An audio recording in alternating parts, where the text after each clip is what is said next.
Assalamualaikum Abu Marsal. Waalaikumsalam warahmatullahi wabarakatuh. Baik, Masya Allah. Silakan Abu Marsal dari Jambi. Silakan. Ya Ustaz, mau nanya dua perkara. Pertama Ustaz, apakah ada hukumnya kalau kita membaca doa tapi mengganti redaksi doa-doa yang di hadis ataupun dalam Al-Quran itu kan banyak doa Ustaz.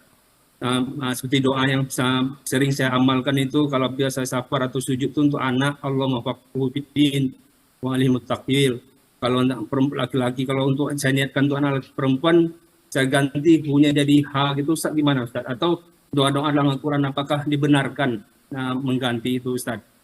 Itu yang pertama. Yang kedua, apa kafarahnya bagi orang yang telah terlanjur bernazar puasa, dia belum tahu betul hukumnya berpuasa pas di hari tasyrik. Nah itu kafarahnya apa Ustaz? Karena kan haram berpuasa di hari-hari itu. Demikian Ustaz, jazakumullahu khairan atas bimbingannya. Assalamualaikum warahmatullahi wabarakatuh. Waalaikumsalam warahmatullahi wabarakatuh. Abu Marsal dari Jambi, silakan Ustaz, dua pertanyaan. Ya, jazakumullah khair atas pertanyaannya. Beliau menanyakan boleh tidak seseorang mengganti atau mengubah redaksi doa-doa yang ada di dalam Al-Quran, ya. Boleh tidak ya kita mengganti baik itu dari sisi domirnya misalnya ha dan hu ya, ataupun yang lainnya. Jawabannya adalah insya Allah tidak ada masalah kalau seandainya seseorang mengubah redaksi yang ada di dalam Al-Quran tujuannya dalam kondisi berdoa, bukan membaca ayat. Kalau tujuannya adalah berdoa, tidak dalam kondisi membaca ayat, maka tidak mengapa mungkin dia ubah domir sesuai dengan keadaan dia. Keadaan dia, maka tidak mengapa. Tetapi yang bermasalah adalah ketika dia tujuannya bukan berdoa, tapi tujuannya membaca Al-Quran, kemudian dia ubah domir-domir, ini tidak boleh sama sekali, haram. Tapi kalau dalam kondisi berdoa, misalnya ketika dia mengatakan, ya, berdoa untuk orang tuanya, misalnya Rabbi firli wali abi misalnya, ya, atau dia berdoa untuk kakeknya misalnya, kemudian dia pakai ada redaksi dari Al-Quran, terus dia ubah-ubah domir-domirnya sesuai dengan keadaan dia, maka insya Allah tidak mengapa dalam rangka tilawah.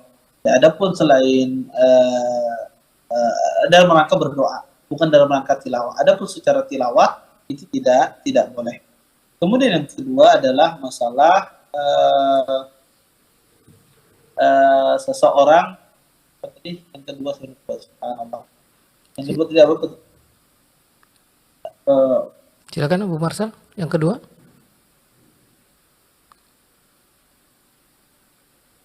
Nazar, kafaran nazar. Perkara ya. nazar. Beliau bertanya tentang masalah kafaran nazar. Orang bernazar di hari tasyrik, ya, orang bernazar di hari tasyrik berpuasa, ya, dan dia tidak tahu itu adalah hari tasyrik, tidak boleh berpuasa. Apa kafarahnya? Maka orang yang bernazar di suatu yang haram, misalnya bernazar pada hari tasyrik, kafarahnya adalah dia ganti dengan yang lebih baik. Maka kalau katanya dia bernazar di hari tasyrik, maka dia puasanya dia lanjutkan di hari yang bukan pada hari tasyrik. Misalnya dia bernazar pada tanggal 11, 12, 13 di Zulhijjah, maka dia ganti di tanggal 14, 15, 16. Maka tidak mengapa. Jadi ganti di hari yang bukan pada tasyrik. Wallahu taala a'lam. Ya, baik. Jazakallahu khairan atas jawaban dua pertanyaan dari Abu Marsal ya di Jambi.